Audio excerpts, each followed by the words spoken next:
has to do. Coming closer to Indian steel industry and the national context, the imperative is coming from Government of India, which has taken a target. Also, we recently released the taxonomy of steel. When I say taxonomy of steel, we all say how much carbon emission, what is, you may have heard the term green steel, and interestingly, I'll tell you, 6 months back I was in Europe, Brussels. We were having a World Steel Association meeting. All the big producers of steel across the world were sitting in a room and we were talking. Trust me, in that room in those 2 days, I heard the word green 6 times more frequently than the word steel. So steel makers were talking about green rather than talking about steel. That's the level of concern and the imperative, as Aditi says, was drawn from there. So in order to become green, what is green steel? And trust me, today across the world there is no single definition of green steel. What is green steel? Carbon cannot be taken out of steel. Steel is basically iron and carbon.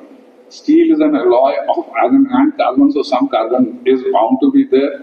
So how do we define green steel? The world has not agreed so far. India, 2 months back, actually announced its taxonomy of green steel. They defined what they will call green steel. The Government of India said anything below 1.6 ton per ton of steel consumption emission will be called 5-star green steel.